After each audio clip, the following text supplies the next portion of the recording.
And are we live? We are live. Here we Live, am. living gorilla. I love it. That live means so many good things these days, doesn't it, y'all? Yes. For sure. Well, hello, welcome to another episode of AFRO Live. I am Misha Green, DC and digital editor, and as I say in the most honorable of ways, fangirling right now. With Thank, the thank you, wonderful. Misha. Thank you, thank you. I'm with L squared today. I'll say Lisa Raye-McCoy and Lawrence Hilton Jacobs, who said we can call him Larry at Oh yeah. bottom. So we are now friends and calling him Larry today. I am so thankful to have you on the show today. Thank Thank you. you so much. Thank you. Thank you very much. I'm glad to be here. So before we even get into the nitty gritty, because y'all know I have 40,000 questions, but we are still in the middle of a pandemic, which is wild to even say. 2 years since I've been doing these face to face online interviews, and I'm sure. Virtual life. Yeah, exactly. But how are you feeling? How are you doing before we get into the nitty gritty of your work? How are you feeling? You follow the rules, and I mean that's just the reality. When anybody talks about the COVID dilemma and being locked in or not being able to go out and they're getting stir crazy and all this, and I said, look, this is real. You got to follow the rules. Make sure you get your shots. Cut the nonsense. And you just find another way to make your life work on a day-to-day basis. You find things to do. There's things you do at home, of course. You take care of your family. But the bottom line is just be real cognizant of the rules, cut the BS, and just be honest with that. And that'll get you through it. This is a reality that's here to stay. No different. In my lifetime, they've cured smallpox and measles and all that stuff. That was a very real thing when I was a kid, where it was killing people, and they found a way to maintain. They're in the same approach right now with the COVID dilemma, and they'll eventually find a way to make that have a through line for us with a consistency. But we must pay attention to the truth of it and give it its chance to get there as we help it along by following the rules. That's simple. That's it for me on that. I think for me, the pandemic just shed a whole lot of light on life in a different way. It made me get my life together in a more structured way, and it made me become more serious about life. And the power of no is real strong for me because I made myself a few goals and a few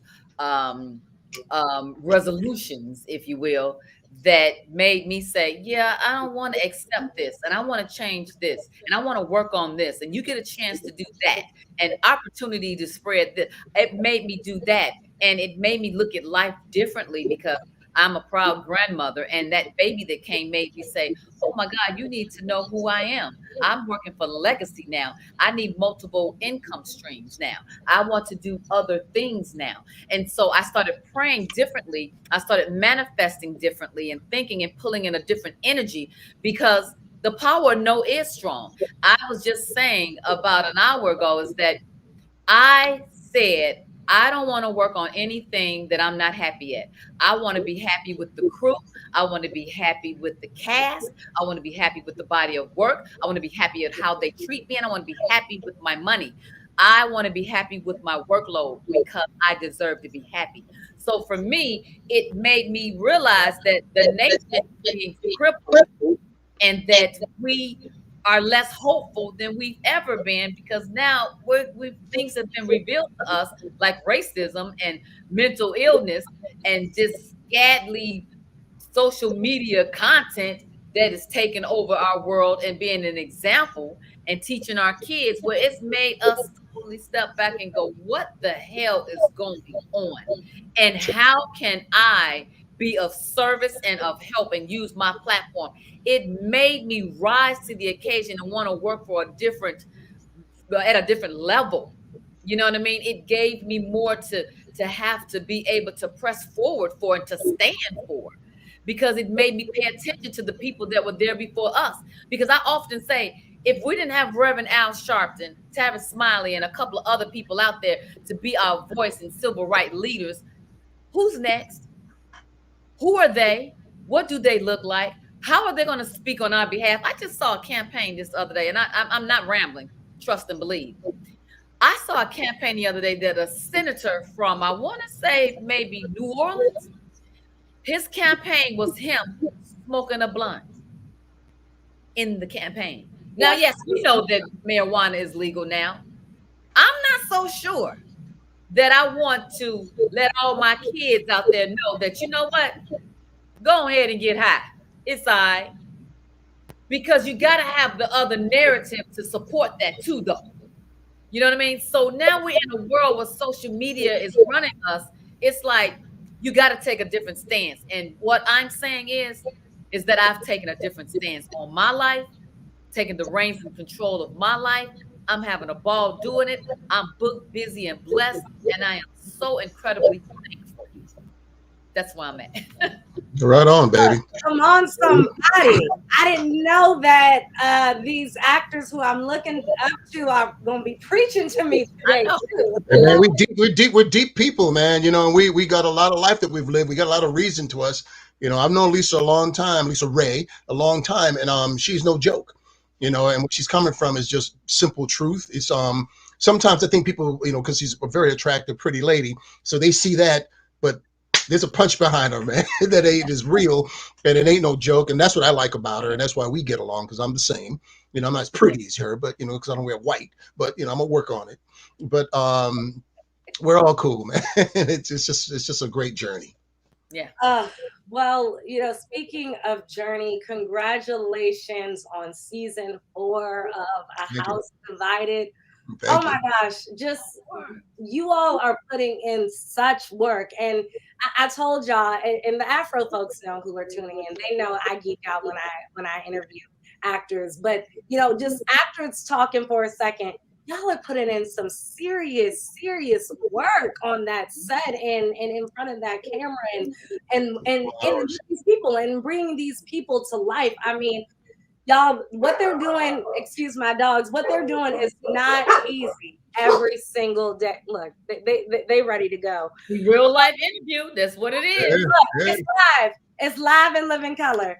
But I want to take us before we get to season 4 into season 1 and sort of this journey that Larry has started from the very beginning.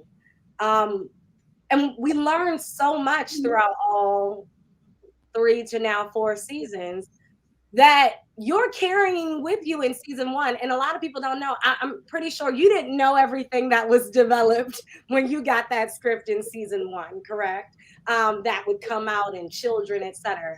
And so I want to hear from an actor bringing this character of Cameron to life, how you're able to sort of bring the gravitas and the weight of stuff that us as the audience, nor you necessarily as the actor knows, is developing later.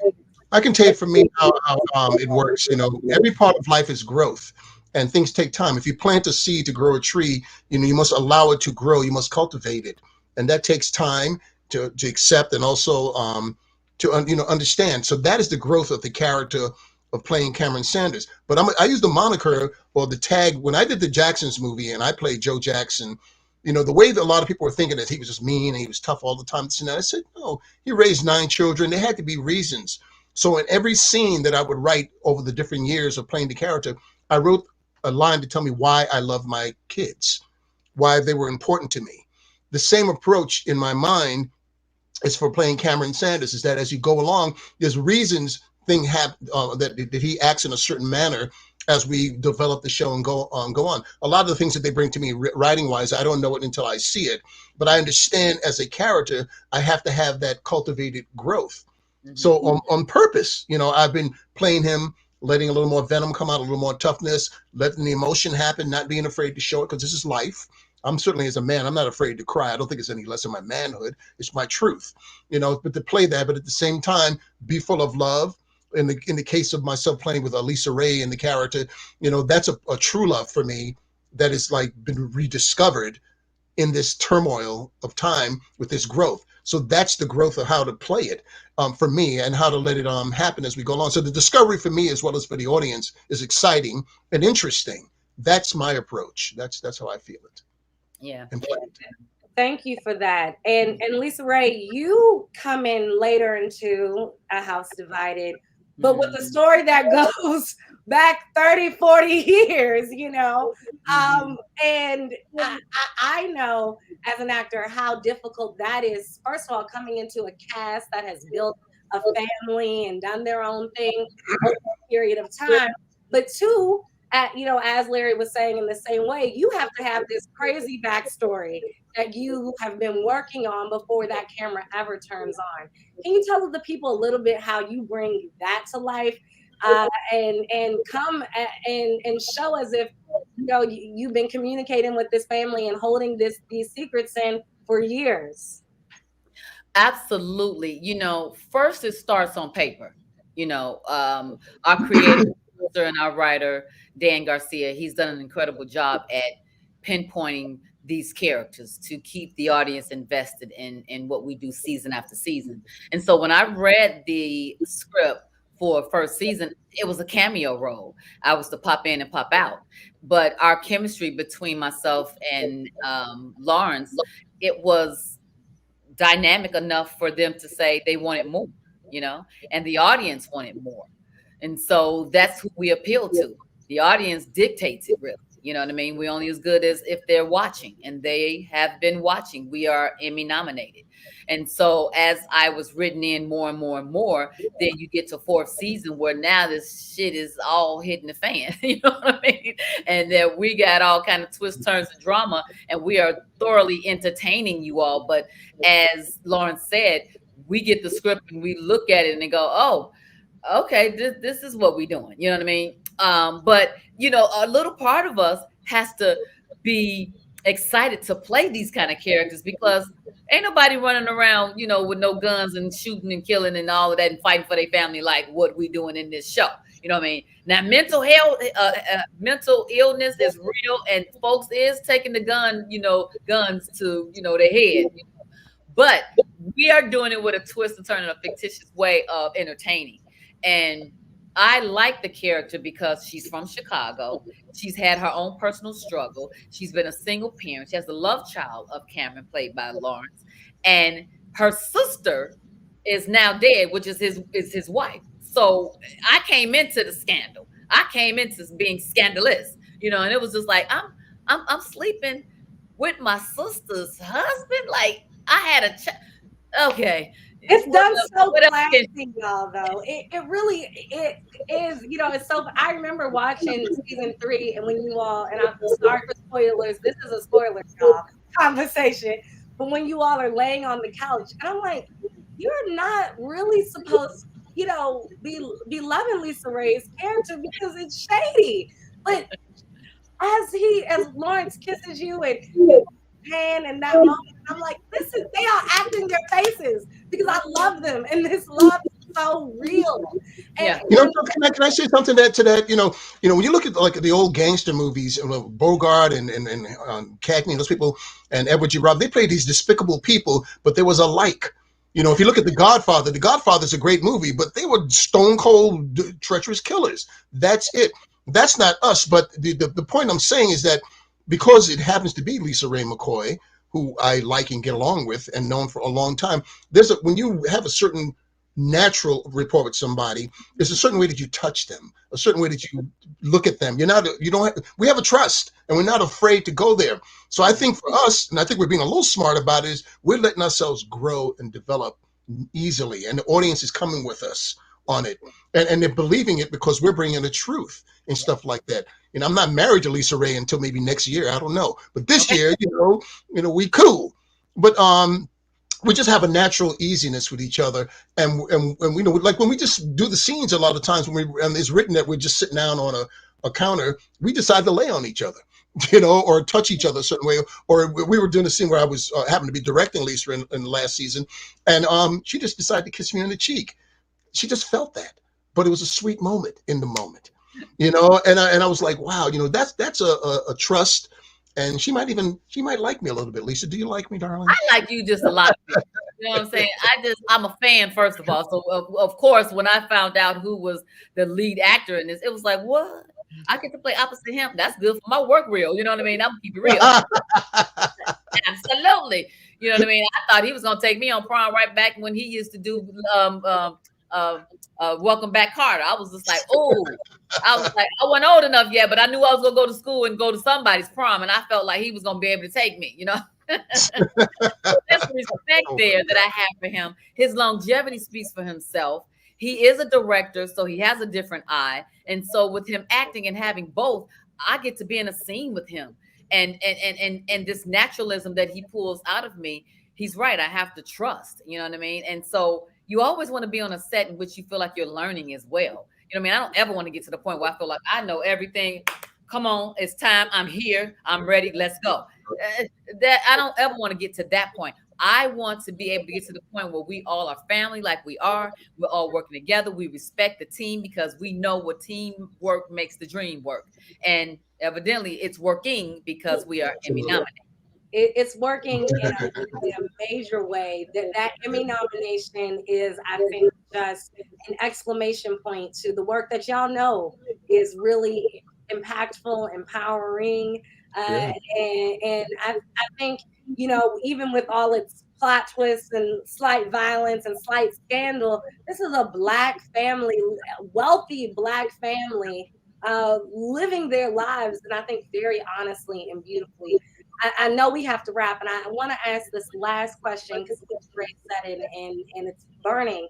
You both are really, truly legends in your own right. There are so many people on that set that I know are learning from the both of you.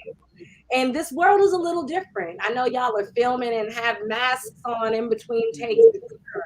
I'm interested in what you all are learning having worked on this project. Well, Lisa, Ray, darling, you go first because you're cuter than me. Ah, um, Mhm. I'm learning how to diversify my character. I'm learning how to be able to respect this body of work over here and trust my voice, trust my talent to be able to say, you guys hired me for a reason. And so, for that reason, I have to be able to have a voice to be able to say, well, I don't think that she would say this way. And my accent don't really work with this word right here. I may not be able to get that out. So can I do it a different way? You got to trust that the what you bring into the character is the reason why they hired you. You know what I mean? So again, just set after set after set, you're building different characters. You're not playing this character the same way you're playing that character. These people on this set is not the same as these people on that set. Although you have a nice camaraderie together, you know what I'm saying? But I just learned to just get along. I learned to be able to let the small things roll off my shoulder. I'm learning how to collaborate with so many different people and make them family. I'm learning how to build different relationships and letting them work for me. I'm learning to be on an Emmy nominated show and know that one day after this, they're going to hire me and I'm going to have an Oscar or something else. And my paycheck is going to make me happily skip to the bank and say yes, because it is because of the body of work that I have done that I am where I am and I'm going where I'm going. She said, Amen. she said a mouthful there to be short on it too. That is what the growth of it's all about. We all get along, to keep going on and to keep it strong. That's what we're about. The show is a nice show. We're having a lot of fun. It's showing black people in a nice varied light, and handling their differences, who happen to have money and power, but they have, like anyone else, they have their druthers, they have their variables, they have their drama. And that's the entertainment of it. For us as actors, is allowing us to grow because there's just so many places. For me, I've gotten more sensitive as I've gotten older at 68, and I don't mind showing those emotions, and I want to show them, and I don't mind showing the tears and the tenderness and the sweetness, and not think you're being a chump or a punk or anything like that. It has nothing to do with that. It has to do with being sincere, and also having performers to work with that can also invite that in as well. So that's where the growth of the show is going. I think if there's a way to say it, I think that's part of the hook for the audience is that they feel us. They feel us coming. They don't feel like we're faking them. And so that's the, you know, and like LISARAYE said earlier, or something else, which is a word that I thought was funny. She said, we don't want to make it too jobby, like it's just a job, you know. And so it's not, you know, it's a discovery all the time for us, you know, and we're it's just fantastic. And the accolades that come, like Emmy nominations and all that, is just a nice way of being recognized. So even like you interviewing us, we're doing so many of these interviews now, and people are so into it, they caught up with us, you know, or we caught up with them. So it's fantastic. It's great. Thank you very much. Mm-hmm. Thank you all. Thank you for your artistry, your bravery. You know, and again, I know it's not easy sometimes to bring out what you're doing every day. It's not only, you know, long hours, but it's physically taxing, emotionally taxing, and you all really just do justice to these the Sanders lives, and I thank you for that in a major way. And thank you again for your long and really powerful, impactful career. And thank you for being with us today. Thank you, Mish. Thank Be you. up, sister. You got it. Be Blessing. cool. All right. See you later.